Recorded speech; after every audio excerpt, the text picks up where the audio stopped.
Good evening and welcome back to another episode of The Longing, where today we are going to be continuing to read Moby Dick. So, let's get going. Chapter 93. The Castaway. It was but some few days after encountering the Frenchman that a most significant event befell the most insignificant of the Pequod's crew. An event most lamentable, and which ended in providing the sometimes madly merry and predestinated craft with a living and ever accompanying prophecy of whatever shattered sequel might prove her own. Now, in the whale ship, it is not everyone that goes in the boats. Some few hands are reserved, called shipkeepers, whose province is to work the vessel while the boats are pursuing the whale. As a general thing, these shipkeepers are as hardy fellows as the men comprising the boat's crews.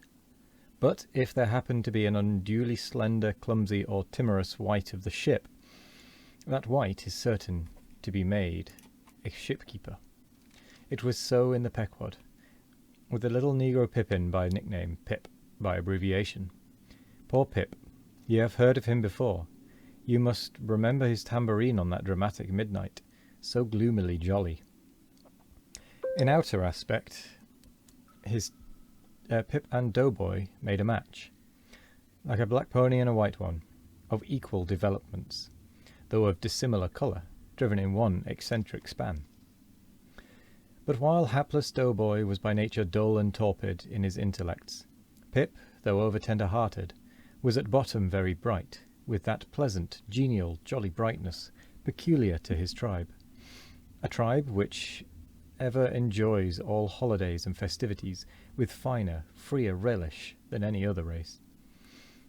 For blacks, the year's calendar should show naught but 365 4th of Julys and New Year's days, nor smile so while I write that this little black was brilliant. For even blackness has its brilliancy. Behold yon lustrous ebony, panelled in kings' cabinets. But Pip loved life, and all life's peaceable securities, so that the panic-striking business in which he had somehow unaccountably become entrapped had most sadly blurred his brightness, though, as ere long will be seen, what was thus temporarily subdued in him, he at the end was destined to be luridly illuminated by strange wildfires, that fictitiously showed him off to 10 times the natural lustre with which in his natural Tolland county in Connecticut he had once enlivened many a fiddler's frolic on the green, and at melodious eventide, with his gay ha-ha, had turned the round horizon into one star-belled tambourine. So, though in the clear air of day, suspended against a blue-veined neck, the pure-watered diamond drop will healthful glow. Yet, when the cunning jeweller would show you the diamond in its most impressive lustre, he says it against a gloomy background, and then lights it up, not by the sun, but by some unnatural gases. Then come out those fiery effulgences, infernally superb. Then the evil blazing diamond, once the divinest symbol of the crystal skies, looks like some crown jewel stolen from the king of hell. But let us to the story. It came to pass that in the ambergris affair, Stubbs' after-oarsman chanced so to sprain his hand, as for a time to become quite maimed, and temporarily Pip was put into his place.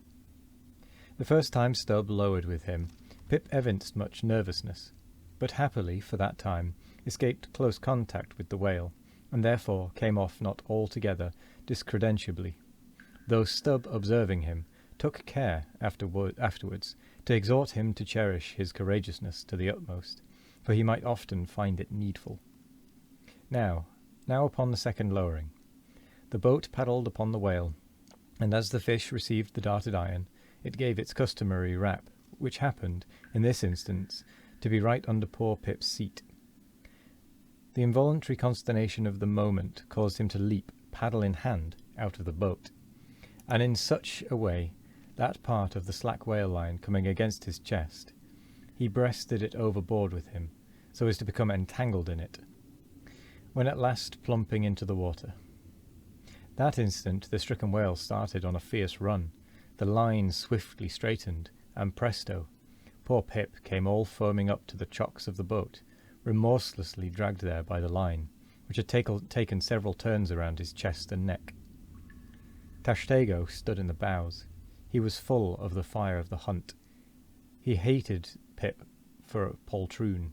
Snatching the boat knife from its sheath, he suspended its sharp edge over the line, and turning towards Stubb, exclaimed interrogatively, "Cut!" Meantime, Pip's blue, choked face plainly looked, "Do, for God's sake." All passed in a flash. In less than half a minute, this entire thing had happened. "Damn him, cut!" roared Stubb, and so the whale was lost, and Pip was saved.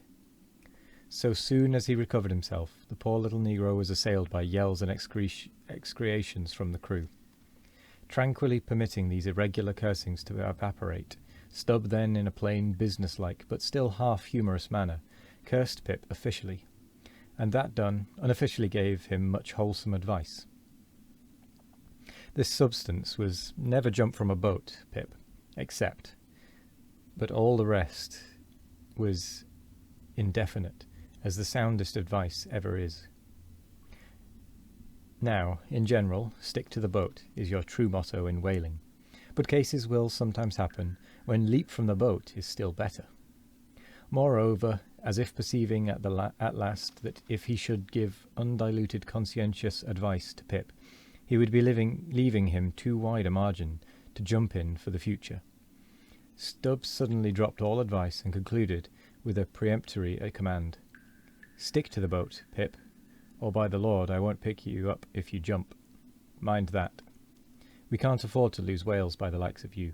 A whale would sell for 30 times what you would, Pip, in Alabama. Bear that in mind and don't jump any more." Hereby perhaps Stubb indirectly hinted that though man loved his fellow, yet man is a money-making animal, which propensity too often interferes with his benevolence. But we are all in the hands of the gods, and Pip jumped again. It was under very similar circumstances to the first performance, but this time he did not breast out the line, and hence, when the whale started to run, Pip was left behind on the sea, like a hurried traveller's trunk. Alas, Stubb was but too true to his word. It was a beautiful, bounteous blue day, the spangled sea, calm and cool, and flatly stretching away, all round to the horizon, like gold-beater's skin hammered out to the extremist. Bobbing up and down in that sea, Pip's ebon head showed like a head of cloves. No boat knife was lifted when he fell, so rapidly astern. Stubbs' inexorable back was turned upon him, and the whale was winged. In 3 minutes a whole mile of shoreless ocean was between Pip and Stubb. Out from the centre of the sea, poor Pip turned his crisp, curling black head to the sun, another lonely castaway, though the loftiest and the brightest. Now, in calm weather, to swim in the open ocean is as easy to the practised swimmer as to ride in a spring carriage ashore. But the awful lonesomeness is intolerable. The intense concentration of self in the middle of such a heartless immensity, my God, who can tell it? Mark how, when sailors in a dead calm bathe in the open sea, mark how closely they hug their ship, and only coast along her sides. But had Stubb really abandoned the poor little negro to his fate? No, he did not mean to, at least, because there were 2 boats in his wake, and he supposed, no doubt, that they would of course come up to Pip very quickly, and pick him up. Though indeed such considerations towards oarsmen jeopardized through their own timidity is not always manifested by the hunters in all similar instances, and such instances not unfrequently occur. Almost invariably in the fishery, a coward so-called is marked with the same ruthless detestation peculiar to military navies and armies, or navies. But it so happened that these boats, without seeing Pip, suddenly spying whales close to them on one side, turned and gave chase, and Stubbs' boat was now so far away, and he and all his crew so intent upon his fish, that Pip's ringed horizon began to expand around him miserably. By the merest chance the ship itself at last rescued him, but from that hour the little negro went about the deck an idiot. Such, at least, they said he was. The sea had jeeringly kept his finite body up, but drowned the infinite of his soul. Not drowned entirely, though. Rather carried down alive to wondrous depths, where strange shapes of the unwarped primal world glided to and fro before his passive eyes, and the miser merman, wisdom, revealed his hoarded heaps, and among the joyous, heartless, ever juvenile eternities, Pip saw the multitudinous God omnipresent, coral insects that out of the firmament of waters heaved the colossal orbs. He saw God's foot upon the treadle of the loom, and spoke it, and therefore his shipmates called him mad. So man's insanity is heaven's sense, and wandering from all mortal reason, man comes at last to that celestial thought, which to reason is absurd and frantic, and weal or woe, feels then uncompromised, indifferent as his God. For the rest, blame not Stubb too hardly. The thing is common in that fishery, and in the sequel of the narrative it will then be seen what like abandonment befell myself. Well, with that, we come to the end of the chapter, and I'm going to say thank you very much for joining me. I hope you all have a wonderful morning, evening, afternoon, or night, no matter what time of day it is. I hope you all have a wonderful one of it, and as always, we will be back tomorrow for more of The Longing. Goodbye.